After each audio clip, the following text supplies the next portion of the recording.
ಇಲ್ಲಾಂದರೆ ನಿಮ್ಮ ಅಂಗಡಿ ಸೀಸ್ ಮಾಡ್ತೀವಿ ಅಂತ ಹೇಳ್ಬಿಟ್ಟು ಕೆಲವು ಕಾನ್ಸ್ಟೇಬಲ್ಗಳಿಗೆ ಪೊಲೀಸ್ ಸ್ಟೇಷನ್ ಕಡೆಯಿಂದ ಪೊಲೀಸರಿಗೆ ಕರ್ಕೊಂಡ್ಬಂದ್ಬಿಟ್ಟು ನಮಗೆ ಹೆದರಿಕೆ ದಬ್ಬಾಳಿಕೆ ಮಾಡ್ತಾ ಇದ್ದಾರೆ. ಅಲ್ಲೇ ದುಡ್ಕೊಂಡಿದ್ವಿ ಸರ್. 2 ದಿನ ಕರೆಂಟು ಇಲ್ಲ ಸರ್. ನಮಗೆ ತೊಂದರೆಗಳಾಗಿ ಟೆಂಡ್ರ್ ಬಗ್ಗೆ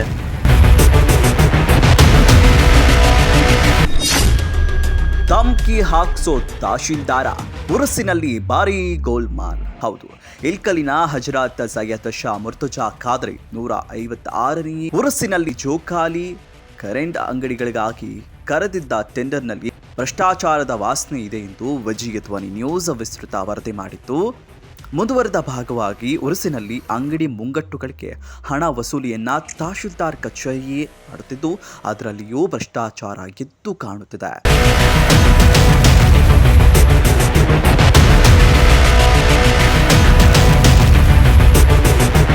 ನಾನು ಸಾದಿಕ್ ಹುಸೇನ್ ಖಾಜಿ ಗಂಗಾವತಿಲಿಂದ ಬಂದಿರೋದು. ನಿಮ್ಮ ಇರಿಕಲ್ ನಗರದಲ್ಲಿ ಮುರ್ತಜಾ ಖಾದ್ರಿ ದರ್ಗಾ ಪ್ರಯುಕ್ತ ಬಂದು ಅಂಗಡಿ ಹಾಕಿರೋ ಬಗ್ಗೆ ಮಾತಾಡೋಕ್ಕೆ ಇಷ್ಟಪಡ್ತೀನಿ. ಇಲ್ಲಿ ಉರುಸಿನ ಪ್ರಯುಕ್ತ ಅಂಗಡಿ ಹಾಕಲಿಕ್ಕೆ ಬಂದಿದ್ದೆ. ಇಲ್ಲಿ ನಡೀತಿರುವಂಥ ಉರುಸಿಗೆ ತಹಸೀಲ್ದಾರ್ ಸಾಹೇಬರು ಟೆಂಡ್ರ್ ಹಾಕ್ತೀನಿ ಅಂತ ಹೇಳ್ಬಿಟ್ಟು ಸುಮಾರು 1 ವಾರ ನಮಗೆ ಕಾಯಿಸಿದ್ರು. ಆದರೆ ಅದು ಟೆಂಡ್ರ್ ಸ್ಥಗಿತವಾಗಿ ತಾವೇ ಸ್ವಂತ ಅಂಗಡಿಗಳನ್ನು ಅಲಾಟ್ ಮಾಡಿ ಕೊಟ್ಟಿದ್ದರು. ಕೊಟ್ಟ ನಂತರ ಅಂಗಡಿಗಳು ಹಾಕಿದ್ವಿ. ಹಾಕುವಾಗ ಏನಂತ ಹೇಳಿದರು, ಟೆಂಡ್ರ್ ಆಗುವಾಗ ಬಾಡಿಗೆಗಳು ಹೆಚ್ಚಿಗಿರುತ್ತೆ, ಈ ಸಲ ನನ್ನ ಕಡೆಯಿಂದ ನಿಮಗೆ ಅಂಗಡಿ ಕೊಟ್ಟಿದ್ದೀನಿ, ಎಲ್ಲ ನಮೂನೆ ಸವಲತ್ತು ಕೊಟ್ಟಿರುತ್ತೇನೆ, ಯಾವುದೇ ಥರದ ಹೊರಿ ಮಾಡ್ಕೋಬೇಡಿ, ನಿಮಗೆ ಬರಾಬರಿ ಬಾಡಿಗೆ ಕರೆಕ್ಟಾಗಿ ನಾನು ಕೇಳ್ತೀನಿ, ವ್ಯವಹಾರ ಆದಮೇಲೆ ಕೊಡಿ ಅಂತ ಹೇಳಿದರು. ಆದರೆ ಈಗೇನು ಮಾಡಿದ್ದಾರೆ, 1 ಸ್ಕ್ವೇರ್ ಫೀಟಿಗೆ 50 ರೂಪಾಯಿ 70 ರೂಪಾಯಿ ಅಂತ ಡಿಮ್ಯಾಂಡ್ ಮಾಡ್ತಾ ಇದ್ದಾರೆ. ಇದು ನಮಗೆ ಆಗಿ ಬರುವಂಥದ್ದು ವಿಷಯ ಅಲ್ಲ. ನಾವು ಕೊಡೋಕ್ಕೆ ಸಿದ್ಧವಾಗಿದ್ವಿ, ಇಲ್ಲ ಅಂತಲ್ಲ. ಮುಂಚೆನೇ ನಮಗೆ ಇಂಟಿಮೇಷನ್ ಕೊಡಬೇಕಾಗಿತ್ತು, ಇಷ್ಟು ಬಾಡಿಗೆ ಇದು ಇಷ್ಟು ಅಂತ ಹೇಳ್ಬಿಟ್ಟು ಶುಲ್ಕಗಳನ್ನು ಮಾಡಬೇಕಾಗಿತ್ತು. ಅದಕ್ಕೆ ನಾವು ಒಪ್ಕೊತಿದ್ವಿ. ನಮಗೆ ಆದರೆ ಇಷ್ಟ ಇದ್ದರೆ ಹಾಕ್ತಿದ್ವಿ ಅಂಗಡಿ, ಇಲ್ಲಾಂದರೆ ನಮ್ಮ ಕೈಲಿಂದ ಆಗಲ್ಲ ಅಂತ ಹೋಗ್ತಿದ್ವಿ. ನಮಗೆ ಫಸ್ಟಿಗೆ ಆಶ್ವಾಸನೆ ಕೊಟ್ಟರು. ಏನಂತ ಕೊಟ್ಟರು, ಬಾಡಿಗೆ ವ್ಯಾಪಾರ ನೋಡಿಕೊಂಡು ಈ ಸಲ ಟೆಂಡರ್ ಆಗಿಲ್ಲಪ್ಪ, ಗೌರ್ಮೆಂಟ್ಲಿಂದ ನೀವು ಕೊಡ್ತಾಯಿದ್ದೀವಿ, ಎಲ್ಲ ನಮೂನಿ ಸವಲತ್ತಿದೆ, ನೀವು ಕೊಡಿ ಅಂತ ಕೊಟ್ಟರು. ಈಗ ಏನು ಹೇಳ್ತಾರೆ ಅವರು, ನಮಗೆ ಇಷ್ಟು ತಕ್ಕಂತೆ ಬಾಡಿಗೆ ಕೊಟ್ಟರೆ ನಾವು ನಿಮಗೆ ಅಂಗಡಿ ಹೋಗೋಕ್ಕೆ ಕೊಡ್ತೀವಿ, ಇಲ್ಲಾಂದರೆ ನಿಮ್ಮ ಅಂಗಡಿ ಸೀಸ್ ಮಾಡ್ತೀವಿ ಅಂತ ಹೇಳ್ಬಿಟ್ಟು ಕೆಲವು ಕಾನ್ಸ್ಟೇಬಲ್ಗಳಿಗೆ ಪೊಲೀಸ್ ಸ್ಟೇಷನ್ ಕಡೆಯಿಂದ ಪೊಲೀಸರಿಗೆ ಕರ್ಕೊಂಡ್ಬಂದ್ಬಿಟ್ಟು ನಮಗೆ ಹೆದರಿಕೆ ದಬ್ಬಾಳಿಕೆ ಮಾಡ್ತಾ ಇದ್ದಾರೆ. ಇದು ಅನಕ್ಷಸ್ತ್ರ, ಒಂದು ಅಮಾಯಕರು, ಒಂದು ಬುದ್ಧಿವಂತ ಇಲ್ಲದವರು ಮಾಡೋವಂಥ ಕೆಲಸ ಇದು. ಒಬ್ಬರು ತಹಶೀಲ್ದಾರ್ ಸಾಹೇಬರಿಗೆ ಶೋಭೆ ಬರುವಂಥ ಕೆಲಸ ಅಲ್ಲ. ಅವ್ರ ಪೊಸಿಷನಿಗೆ, ಅವರು ಇರುವ ವೃತ್ತಿಗೆ ಈ ಥರ ಮಾತುಗಳನ್ನು ಆಡಬಾರ್ದು. ಇದು ನಮಗೆ ಭಾಳ ಮನಸ್ಸಿಗೆ ನೋವಾಗಿದೆ. ಒಂದು ಗೌರ್ಮೆಂಟು ಸರ್ವೆಂಟು ಒಬ್ಬರು ಇದ್ದಾರೆ ಅಂತಂದರೆ ಪಬ್ಲಿಕ್ಕಿಂದು ತ್ರಾಸುಗಳು ಏನಿದೆ, ಅವ್ರ ಕಷ್ಟಗಳು ಏನಿದೆ ಕೇಳಿ ಸಲುವಾಗಿ ಅವ್ರು ಕುಂತಿರ್ತಾರೆ ಅವ್ರ ಜಾಗದಲ್ಲಿ.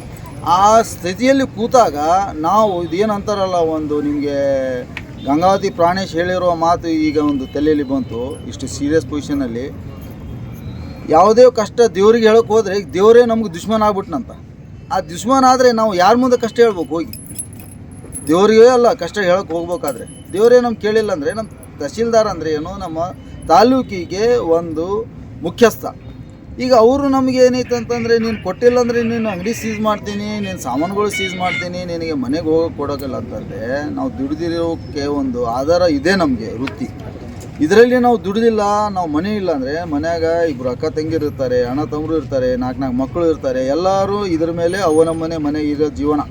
ನಾವು ಜಾತ್ರೆಗಳು ಮಾಡೋದು ಇದೇ ನಮ್ಮ ವೃತ್ತಿ. ಪುರಾತನ ಮೊದಲಿಂದನೇ ಜಾತ್ರೆಗಳು ಮಾಡ್ಕೊತಾನೆ ಬಂದಿದ್ವಿ. ನಿಮ್ಮಂಗೆ ತಿಂಗಳ ಬಂತಂದರೆ 50,000 ಲಕ್ಷ ಪೇಮೆಂಟ್ ಇಲ್ಲ ನಮಗೆ. ತಿಂಗಳ ಆತಂದರೆ ಗಂಟೆ ಹೊಡಿ ಸಂಬಳ ತಗೋ, ತಿಂಗಳಿಗೆ ಒಂದ್ಸಲ ಪೇಮೆಂಟ್ ತಗೋ ಅನ್ನೋದು ಏನಿಲ್ಲ. ದುಡಿಬೇಕು, ತಿನ್ನಬೇಕು.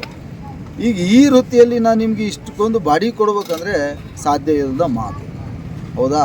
ಇದಕ್ಕೆ ನಾನು ನಿಮಗೆ ಕೈ ಜೋಡಿಸಿ ವಿನಂತಿ ಏನು ಮಾಡ್ತೀನಿ ರೀ ತಹಸೀಲ್ದಾರ್ ಸಾಹೇಬರು ಅಂತಂದರೆ, ದಯವಿಟ್ಟು ನೀವು ಬಂದ್ಬಿಟ್ಟು ನಮ್ಮ ಜಾಗದಲ್ಲಿ ನಿಂತು ನಮ್ದು ಏನು ಪರಿಸ್ಥಿತಿ ಇದೆ, ನಮ್ದು ಏನು ಅನುಕೂಲ ಇದೆ, ನಮ್ಗೆ ಏನು ಅನಾನುಕೂಲ ಇದೆ ಎಲ್ಲ ನೋಡ್ಕೊಳ್ಳಿ.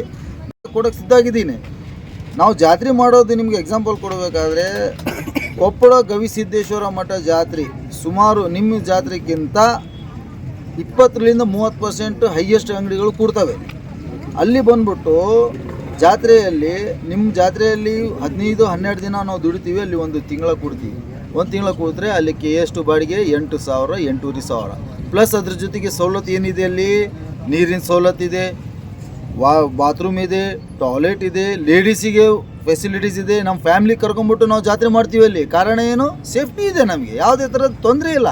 ಒಂದು ಹೆಣ್ಮಕ್ಳು ಬಂದರೆ ಅದಕ್ಕೆ ಏನು ಬೇಕು, ಹಾಲು ಕುಡಿಸ್ಬೇಕಾದ್ರೆ ಒಂದು ತಾಯಿ ಹಾಲು ಕುಡಿಸ್ಬೇಕಾದ್ರೆ ಎಷ್ಟು ಪರದಾಡ್ಬೇಕು ನಿಮ್ಮ ಜಾತ್ರೆಯಲ್ಲಿ? ಎಲ್ಲರೂ ಒಂದು ಪರ್ದಿಗೆ ಅಲ್ಲಿ ಎಲ್ಲರೂ ಒಂದು ಸಣ್ಣ ಕೂತು ಹಾಲು ಕುಡಿಸ್ಬೇಕು ಹುಡುಗಿಗೆ, ಯಾವುದಾದ್ರು ಒಂದು ಮಕ್ಕಳಿಗೆ. ಅದನ್ನೇ ವ್ಯವಸ್ಥೆ ಕೊಪ್ಪಳ ಜಾತ್ರೆಯಲ್ಲಿ ಬನ್ನಿ, ಬೇಕಾದರೆ ನಿಮಗೊಂದು ವೀಡಿಯೋ ತೋರಿಸ್ತೀನಿ. ಕೊಪ್ಪಳ ಜಾತ್ರೆಯಲ್ಲಿ ಮಗುವಿಗೆ ಹಾಲು ಕುಡಿಸ್ಬೇಕಾದ್ರೆ ಅದಕ್ಕೊಂದು ರೂಮ್ ಮಾಡಿದ್ದಾರೆ, ಅದಕ್ಕೊಂದು ಸೆಕ್ಯೂರಿಟಿ ಲೇಡೀಸಿಗೆ ಇಟ್ಟಿದ್ದಾರೆ, ಎಲ್ಲ ನಮೂನಿ ಸವಲತ್ತು ಕೊಟ್ಟಿದ್ದಾರೆ. ನಿಮಗೆ ಇದು ಮಾತು ಯಾಕೆ ಹೇಳ್ತೀನಿ ಅಂತಂದರೆ, ಜಾತ್ರೆಗಳು ನಾವು ಸುತ್ತಾಡ್ದು ಆಂಧ್ರ, ಮಹಾರಾಷ್ಟ್ರ, ಕರ್ನಾಟಕ, ತಮಿಳುನಾಡು, ಮಧ್ಯಪ್ರದೇಶ, UP, ಬಿಹಾರ್, ಜಾರ್ಖಂಡ್ ಎಲ್ಲ ಕಡೆ ನಾವು ಓಡಾಡ್ತೀವಿ. ಜಾತ್ರೆಗಳು ಎಲ್ಲದೂ ನಾವು ನೋಟಿಸ್ ನೋಡ್ತಿರ್ತೀವಿ, ಆ ಜಾತ್ರೆ ಏನು ಅಂತ ಹೇಳ್ಬಿಟ್ಟು. ಆ ಜಾತ್ರೆಗೆ ತಕ್ಕಂತೆ ನಾವು ಬಾಡಿಗೆ ಕೊಡ್ತೀವಿ, ಇಲ್ಲ ಅಂತಲ್ಲ. ಇಲ್ಲಿ ಇರೋ ದುಡಿಮೆ ಎಷ್ಟಿದೆ ಅದ್ರ ತಕ್ಕಂತೆ ಬಾಡಿಗೆ ಕೊಟ್ಟರೆ ನಾವು ಕೊಡ್ಬೋದು. ಅದನ್ನು ಬಿಟ್ಬಿಟ್ಟು ನೀವು ಯಾವುದೇ ಸವಲತ್ತು ಇಲ್ಲದೆ, ನಮಗೆ ನೀರಿನ ಸವಲತ್ತಿಲ್ಲ, ಒಂದು ರೋಡಿಗೆ ನೀರು ಹೊಡೆಯಂಗಿಲ್ಲ, ಕಸ ಬಿದ್ದರೆ ಕಸ ಎತ್ತರೂ ಗತಿ ಇಲ್ಲ. ಮೊನ್ನೆ ಒಂದು ಹಂದಿ ಬಿದ್ದು ಸತ್ತು ಹೋಗ್ಬಿಟ್ಟಿದೆ, ಕೊಳತು ವಾಸನೆ ಬರ್ತಾ ಇದೆ ಹಂದಿಲಿಂದ. ಎಲ್ಲ ಜನ ಮೂಗು ಮುಚ್ಕೊಂಡು ಹೋಗ್ತಾ ಇದ್ದಾರೆ. ಒಂದು ಮುನ್ಸಿಪಾಲ್ಟಿ ಅವ್ರು ಬಂದು ಒಂದು ಹಂದಿ ತೆಗೆದು ಹೋಗಿದ್ದಿಲ್ಲ. ಅದು ಒಂದು ಹಂದಿ ಬಿದ್ದಿರೋದು, ಹಂದಿ ಕೊಳತು ಹೋಗಿರೋದಕ್ಕೆ ನೊಣ ಬಿದ್ದಿದೆ. ಆ ಜಾತ್ರೆಯಲ್ಲಿ, ತುಂಬಿ ಜಾತ್ರೆಯಲ್ಲಿ ಒಂದು ಹಂದಿ ಎತ್ತು ಒಗೆಯೋಕ್ಕೆ ಯೋಗ್ಯತೆ ಇಲ್ಲ ನಿಮ್ಮ ಇದರದಲ್ಲಿ. ನಗರಸಭೆಗೆ ಎಷ್ಟೋ ಜನ ಬರ್ತಾರೆ ಅವರು ವರ್ಕರ್, ಒಬ್ಬರು ತೊಗೊಂಡು ಹೋಗಿ ಅಟ್ಲೀಸ್ಟ್ ನಾವು ಒಂದು 200-300 ಕೊಡ್ತೀವಪ್ಪ, ನೀವು ತೊಗೊಂಡು ಹೋಗಿ ಹಾಕಿ ಅಂತಂದ್ರು ಯಾರೂ ರೆಸ್ಪಾನ್ಸ್ ಕೊಟ್ಟಿಲ್ಲ. ಲಾಸ್ಟಿಗೆ ಅನಿವಾರ್ಯ ಜನ ಎಲ್ಲ ಮುಖ ಮುಚ್ಕೊಂಡು ಓಡಾಡ್ತಾರೆ ಅಂತ ಹೇಳ್ಬಿಟ್ಟು ಈ ಅಜ್ಜನ ಜಾತ್ರೆಗೆ ಹೆಸರು ಕೆಡುತ್ತೆ. ನಿಮ್ಮ ಹೆಸರು ಕೆಡಲ್ಲ, ಅಜ್ಜನ ಜಾತ್ರೆ ಹೆಸರು ಕೆಡುತ್ತೆ ಅಂತೇಳಿ ನಾವೇ ಸ್ವಂತ ಅದಕ್ಕೆ ಏನು ವ್ಯವಸ್ಥೆ ಮಾಡೋದು ತೊಗೊಂಡೋಗಿ ಆ ಹಂದಿಯನ್ನು ತೊಗೊಂಡೋಗಿ ಹೊರಗಡೆ ಒಗೆದು ಬಂದೀವಿ.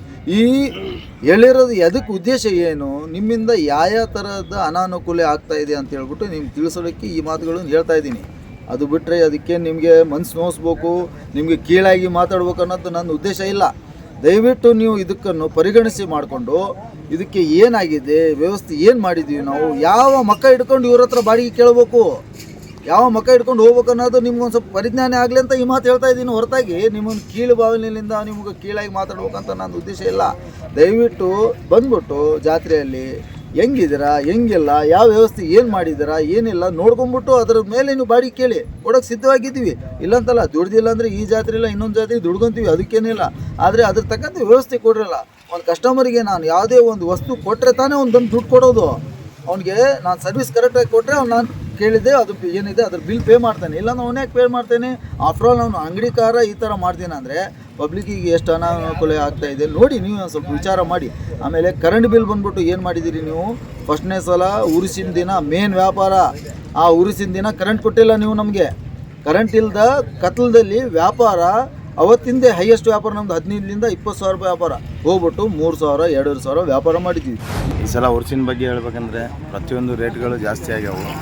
ಎಣ್ಣೆ, ಮೈದಾ, ಕ್ಯಾಬೇಜು ಎಲ್ಲ ತರ್ತಕ್ಕಂಥ ನಾವು ದಿನನಿತ್ಯ ಯೂಸ್ ಮಾಡ್ತಕ್ಕಂಥ ಎಲ್ಲ ಮೆಟೀರಿಯಲ್ಗಳ ರೇಟು ಜಾಸ್ತಿ ಆಗಿದೆ ಸರ್. ಇನ್ನೊಂದು ಏನಂದರೆ ಫಸ್ಟು ಉರುಸಿಗೆ ಒಂದು 2 ದಿನ ನಾವು ಚಲೋಗಿ ದುಡ್ಕೊತಿದ್ವಿ ಸರ್. ಉರುಸಾದ ಮರುದಿನ, ಉರುಸಾದ 2ನೇ ದಿನ, 3 ದಿನ ಒಳ್ಳೆ ದುಡ್ಕೊತಿದ್ವಿ ಸರ್. 2 ದಿನ ಕರೆಂಟು ಇಲ್ಲ ಸರ್. ನಮಗೆ ತೊಂದರೆಗಳಾಗಿ ಟೆಂಡ್ರ್ ಬಗ್ಗೆ ಅದು ಇದು ಅಂತ ಟೆಂಡ್ರ್ ಬಗ್ಗೆ ಸ್ವಲ್ಪ ಕಿರಿಕಿರಿಗಳು ನಡೆದು 2 ದಿನ ಕರೆಂಟು ಕೊಟ್ಟಿಲ್ಲ ಸರ್.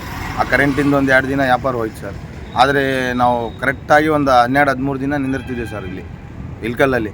ಈಗ ನಾವು ಬಂದು 17 ದಿನ ಆಯಿತು. ಈಗ ಇನ್ನೊಂದು ಸಂಡೇ ಮಟ್ಟ ನಡ್ಸೋಣ ಅಂತ ನಾವು ಒಂದು ಡಿಸೈಡ್ ಮಾಡಿದ್ದು. ಎದಕ್ಕಂದರೆ ಈಗ ಹುಡುಗರಿಗೆ ಪೇಮೆಂಟ್ ಇಲ್ಲ ಸರ್, ಇನ್ನೊಂದು ನಾವು ಹೋಗೋಕ್ಕೆ ಬಾಡಿಗಿಲ್ಲ ಗಾಡಿಗೆ, ಅದೊಂದು ಪರಿಸ್ಥಿತಿಗಳು ಭಾಳ ಕೆಟ್ಟಿದ್ದಾವೆ ಸರ್.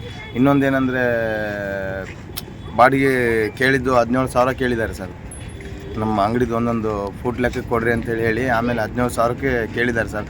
ಕೆಲವೊಂದು ಜನ ಕೊಟ್ರ ನಿಮ್ಗೆ ಏನು ಕೊಟ್ಟಿಲ್ಲ ಸರ್ ಇನ್ನೂವರೆಗೂ. ಕೆಲವೊಂದು ಜನ ನಮ್ಮ ಅಂಗಡಿಯವರೇ, ನಮ್ಮ ಅಕ್ಕಪಕ್ಕದವ್ರ ಅಂಗಡಿಯವರೇ, ಗೋಬಿಯವರು ಒಬ್ಬರು 5,000 ಕೊಟ್ಟಾರ, ಒಬ್ಬರು 7,000 ಕೊಟ್ಟಾರ, ಒಬ್ಬರು 10,000 ಕೊಟ್ಟಿದ್ದಾರೆ ಸರ್ ದುಡ್ಡು. ಅದ್ರ ಬಗ್ಗೆ ಏನು ನಾವು ಇನ್ನೂ ಇದು ಮಾಡಿಲ್ಲ ಸರ್.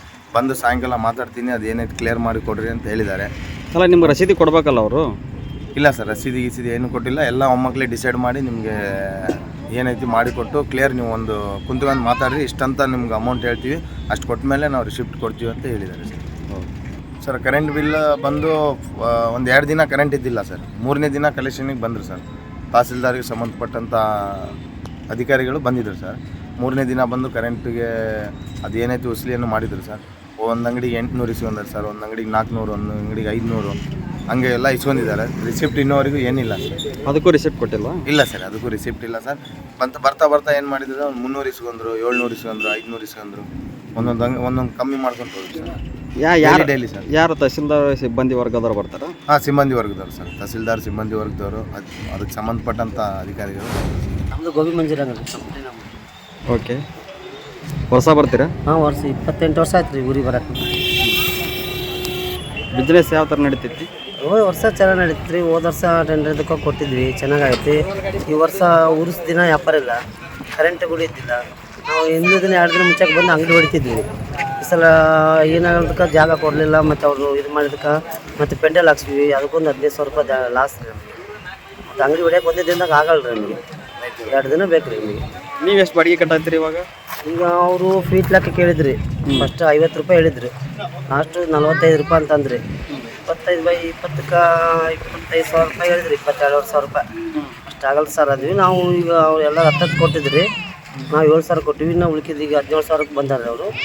ಇನ್ನು 8,000 ಕೊಡು ಅಂತ ಕೇಳ್ಯಾರ. ಈಗ ನಿಮಗೂ ಬಿಲ್ ರಸೀದಿ ಕೊಟ್ಟರ? ಇನ್ನೂ ಕೊಟ್ಟಿಲ್ಲ. ಇನ್ನಷ್ಟು ಅಪ್ಡೇಟ್ಗಳಿಗಾಗಿ ಫಾಲೋ ಮಾಡಿ ವಿಜಯ ಧ್ವನಿ ನ್ಯೂಸ್.